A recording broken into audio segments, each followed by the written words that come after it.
Well, Darren, as soon as the snow's gone, then we can actually spray our spring wheat. See, this is one of the secrets that we've got up in the Dakotas, and people say, what's your secret? How come your farm is doing so well? Why are you raising such big yields?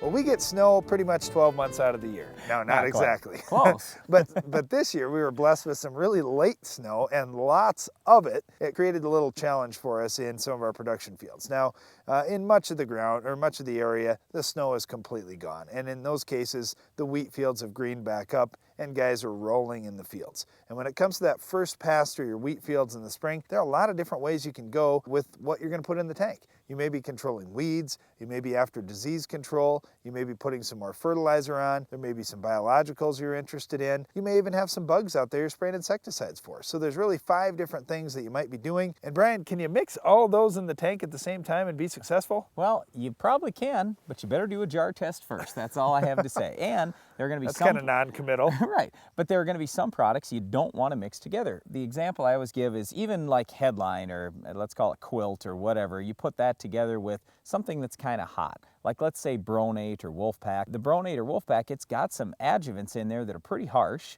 and then you put it together with Headline that has some adjuvants that are, not super harsh, but a little bit. You get the two things together and you'll see a little more leaf burn than normal, especially in a cool spring like this. And the reason why is in cool springs, you don't have very thick leaf cuticles. You see, in hot, dry conditions, the leaf cuticle will thicken, and then those harsh adjuvants, it's no big deal. They're into that wax, that cuticle, and they're used to bust through that wax. Well, in a year like this, when we don't have much cuticle, it goes right into the plant, and you will see more leaf burn than normal. That's not to say that we're going to have yield loss, but you are going to see some crop response. You're going to see some leaf burn. And really, you just have to think about it. With whatever mix you're doing, reevaluate it every year. Number one, on price, because the prices change a lot, Yep. Rebate programs change a lot, those kind of things.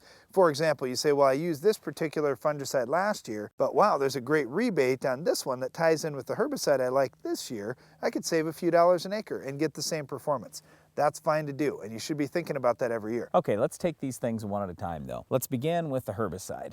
That's probably the most important thing. Out of all these 5, you've got to make sure you've got your weeds under control. Now, if you didn't get a pre-emerge herbicide out, hopefully you did. But if you didn't, chances are you've got some grass in there. You want to get the grass under control first because that's going to hurt your yield more. Chances are. Not in all cases, but most likely grass is number 1. So get that under control, especially if it's something like wild oats or downy brome. If it's wild oats, then Axial's probably the best product. There are other products out there. 2.0 is fine if you want a different Yep. mode of action. That's an ALS, where that Axial is an ACC ACE type product. Yep, if you've got downy brome, that gets a lot tougher. That's where the Everest to be a little bit better. That's not that great. Gold Sky might be a better option for you. Okay, in terms of broadleaf control, Wide Match is the very best thing you can use on kochia and on thistle. When it comes to just about all other weeds, Husky is probably superior unless you want to tank mix something like Addition Broadspec in with your Wide Match. When it comes to disease prevention, now is the time to get going. It's cooler, it's wetter, your plants are small and close to the soil. There's a lot of different reasons why you could have more disease pressure early in the season. So when you're thinking about it, we're looking at tan spot and some of the other diseases. If you're already seeing them on your plants, you're too late for the best thing. You're already going to have some yield loss at that point. You need to get out there before you see a lot of that disease. That's why this first pass is so critical. Yeah, but the good news is you can probably get by with a half rate. The plants are so small. You think about the coverage you're going to get on that small plant. A half rate is going to actually give you more dose than a full rate later on with a plant that's 10 times as big. So that's one of the reasons why a lot of guys will go half rate. Although on our farm this year, because it's so damp, we're probably going to use a full rate just to be on the safe side and leave us a little more residual. And there are a lot of choices there. The strobilurins and the triazoles or combinations thereof will all work in that situation depending on what diseases you're fighting. Okay, let's talk about insecticides. This has been my favorite thing to discuss in wheat the last few years.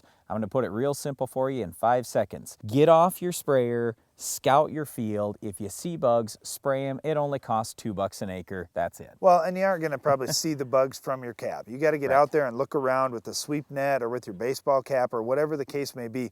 Look for those bugs, because if there's bugs out there that are going to hurt your yield, it's important that we get them under control, and it's really inexpensive to do it. Then let's look at fertility. You can still put fertilizer on post-emerge, but you have to be careful. You can't broadcast spray nitrogen anymore. If you do, you're going to burn leaves, and that's going to hurt you in the end. What you want to do is either stream bar that nitrogen out if you need some more nitrogen. You could potentially broadcast some urea out there if you're going to get some rain really quickly to wash it down into the soil. But the other thing that a lot of people look at this point is, hey, I need to get some micronutrients out there, and that's fine in many of the mixes that you're going to do, but be careful, it will add some heat to those mixes with some of the herbicides. Yeah, so very likely you're going to have to spray whatever you do for nutrients all by itself. Just talk to your agronomist. Okay, let's get to the last thing, biological products, or let's put it even into another category, plant growth hormones, Darren.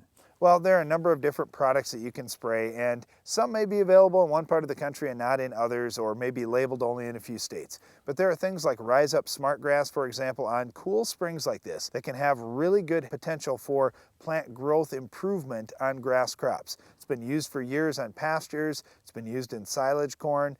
There's a number of different grass crops that can be used on. That may be one of the things that you consider. There's also a product called Mega Grow that we'll use on our farm. That's plant growth hormones, and we've seen response. A lot of people have seen response. We typically use it with Roundup in Roundup Ready crops, but even in wheat, we've had good response. There are several others that you may consider trying. We just want you to experiment with some things on the farm, because the biological industry, that is really changing. The science is getting dramatically better, and we think it's the next wave in agriculture, and everyone's going to be using good biological products, and multiple ones, in the coming years. Well, one other thing you may have to watch out for on your first pass through your wheat field is our Weed of the Week. Can you identify this week's weed?